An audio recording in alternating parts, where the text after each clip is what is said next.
नमस्कार, एस्ट्रो तक में आप सबका बहुत बहुत स्वागत है। मैं हूं प्रवीण मिश्र। 16 मई 2026 को शनि जयंती है और इस दिन शनिश्चरी अमावस्या भी है। तो बहुत ही महत्वपूर्ण दिन है। जो लोग शनि की साढ़े साती, शनि की ढैया से परेशान हैं, वो लोग इस पवित्र मौके पर क्या विशेष उपाय करें, आज के इस खास कार्यक्रम में हम आपको बताएंगे। देखिए, ज्येष्ठ मास के शनिवार के दिन, ज्येष्ठ मास के अमावस्या के दिन यदि शनिवार पड़ जाए तो उसे बहुत ही दुर्लभ माना जाता है। यानी ज्येष्ठ का महीना है, अमावस्या तिथि है और शनिवार का दिन है 16 मई 2026 को, इसलिए इसे दुर्लभ संयोग माना जा रहा है। हर साल ज्येष्ठ मास के अमावस्या के दिन शनि जयंती का पर्व मनाया जाता है। तो इस बार भी ज्येष्ठ मास की जो अमावस्या है 16 मई 2026 को है। इस दिन शनिदेव का जन्मोत्सव मनाया जाएगा, शनि जयंती मनाई जाएगी और इस दिन अमावस्या भी है और शनिवार का भी दिन है। यानी शनिदेव का कनेक्शन शनिवार से होता है, तो ज्येष्ठ मास की अमावस्या के दिन शनिवार पड़ना बहुत ही दुर्लभ संयोग माना जा रहा है। ऐसा कह रहे हैं विद्वान लोग कि ये जो शनिवार का संयोग पड़ रहा है कि अमावस्या भी है ज्येष्ठ मास की और उस दिन शनिवार भी है, लगभग 30 साल बाद ऐसा संयोग बना है, इसलिए इसे बड़ा महत्वपूर्ण मान रहे हैं। और इस दिन वट सावित्री व्रत भी है। तो ये दिन बहुत शुभ है। अगर शनि से संबंधित कोई दोष है, शनि की साढ़े साती या ढैया की वजह से जीवन में परेशानी है, तो इस दिन आप क्या विशेष उपाय करें, ये हम आपको इस कार्यक्रम में बताएंगे।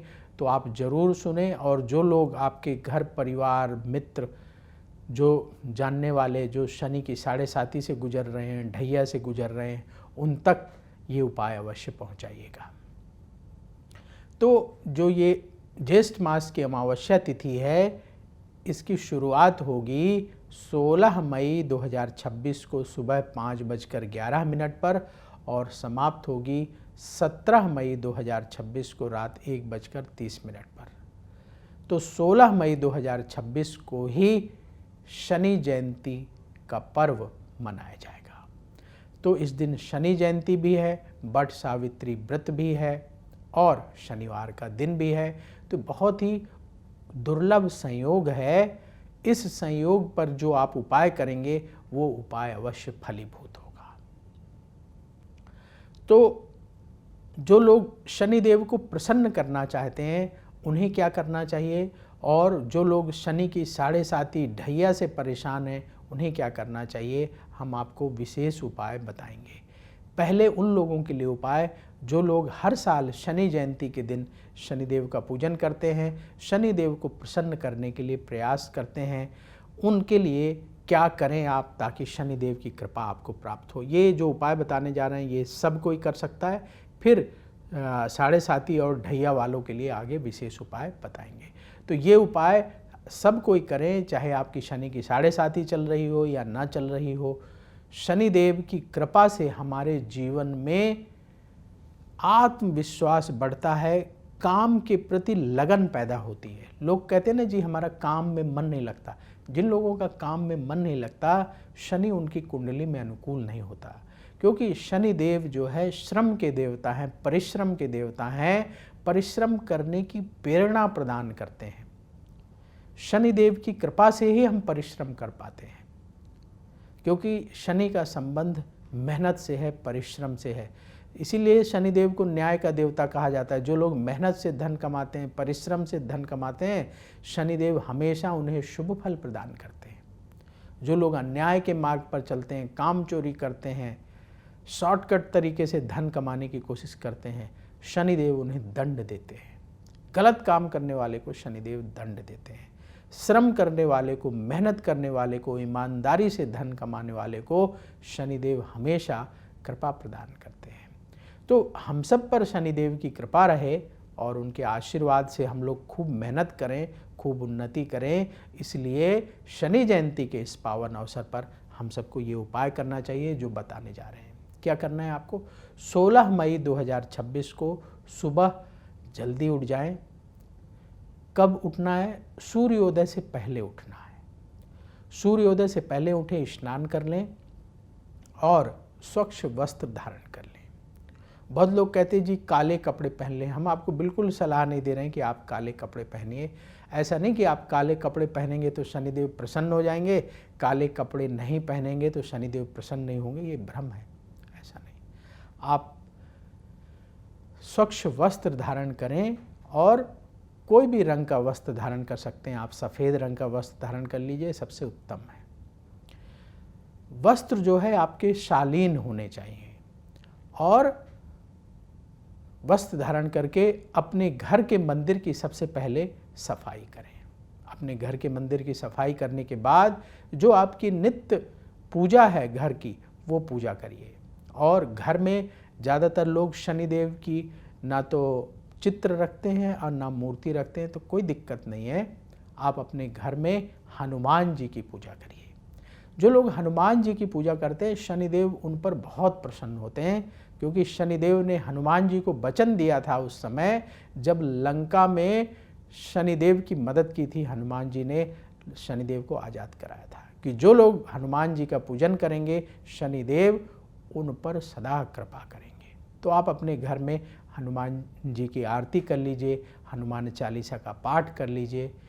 जो रेगुलर आप पूजा करते हैं उसके साथ ही हनुमान जी की पूजा कर लीजिए। इसके बाद क्या करें? दिन निकल आएगा, उसके बाद आपके घर के पास जो शनिदेव का मंदिर हो, अमूमन सभी मंदिरों में शनिदेव की मूर्ति होती है, तो उस मंदिर में जाना उत्तम होता है जहाँ शिला वाली मूर्ति हो। शनिदेव की शिला वाली मूर्ति होती है ना, वहाँ जाकर के पूजन करना चाहिए। अगर मान लीजिए आपके घर के पास ऐसा मंदिर है जहाँ शिला वाली मूर्ति नहीं है, शनिदेव की नेत्र वाली मूर्ति है, तो शनिदेव के नेत्रों में नहीं देखना चाहिए, ऐसा कहा जाता है। तो वहाँ भी जाकर आप पूजन कर सकते हैं जहाँ नेत्र वाली मूर्ति, लेकिन शनिदेव के नेत्रों में ना देखें।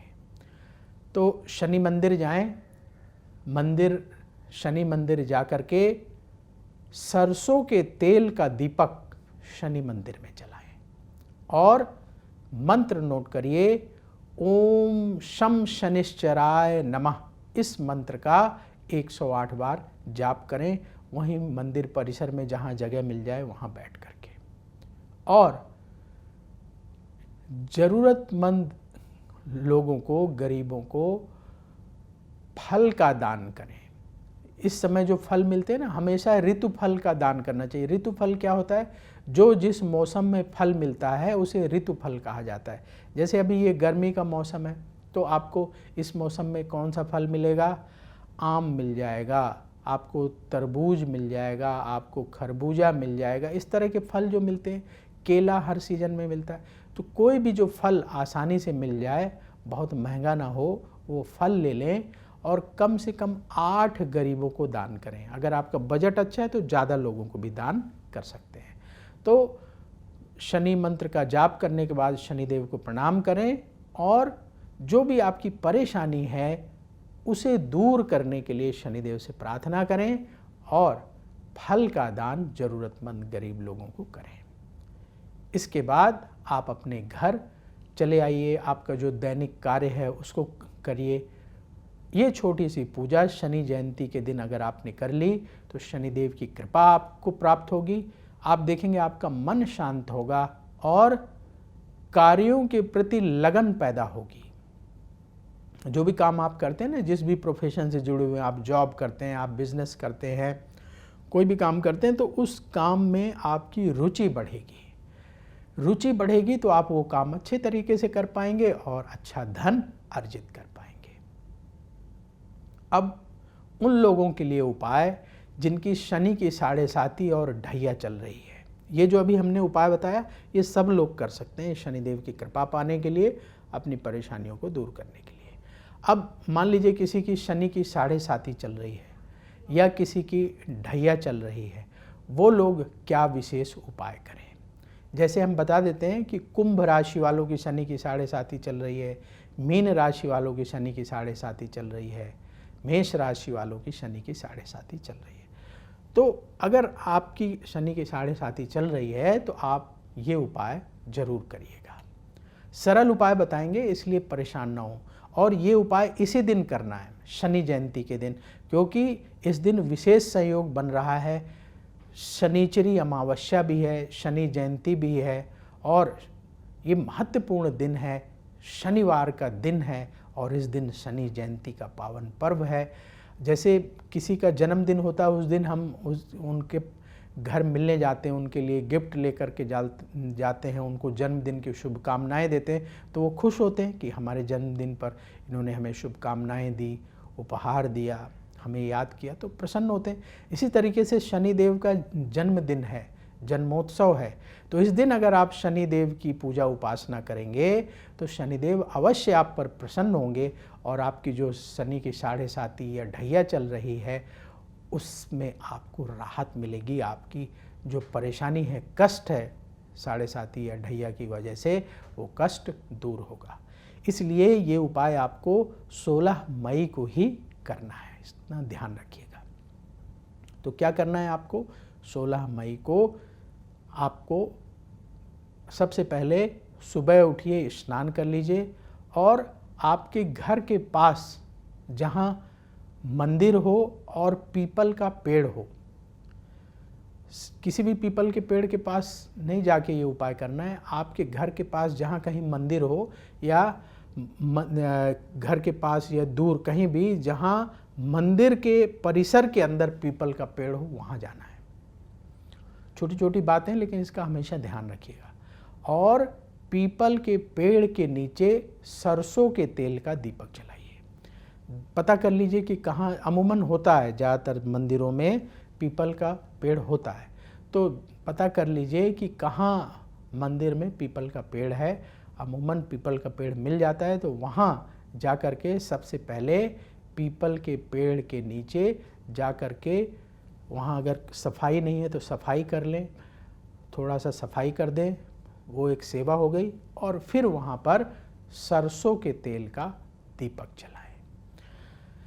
जो दीपक है वो बहुत पास नहीं रखना चाहिए। लोग जो पीपल के पेड़ का तना होता है ना, बिल्कुल उसके पास रख देते हैं, और जिससे उसकी आँच जो है तने पर पड़ती है और तना जल सा जाता है, काला हो जाता है। थोड़ा उससे दूर रखिए, पीपल की छांव में तने के पास रखें, और मन ही मन शनिदेव को प्रणाम करें। और अगर आपकी शनि की 7.5 चल रही है या ढैया चल रही है, तो उसकी वजह से जो परेशानी हो रही है, लोगों को अलग अलग तरह की परेशानी होती है। किसी को नौकरी में परेशानी होती है, किसी को धन की परेशानी होती है, किसी को शारीरिक कष्ट होता है। तो जो भी आपकी परेशानी है उसे दूर करने की प्रार्थना करें। तो पहला उपाय तो आपने ये किया, पीपल के पेड़ के पास जाकर के सरसों के तेल का दीपक जलाना है। दूसरा उपाय आपको क्या करना है, आप फिर शनि मंदिर में जाइए। पहले पीपल के पेड़ में आपने पीपल के पेड़ के पास दीपक जला दिया, अब अगला कदम शनि मंदिर की ओर बढ़ाइए, वहाँ जाइए।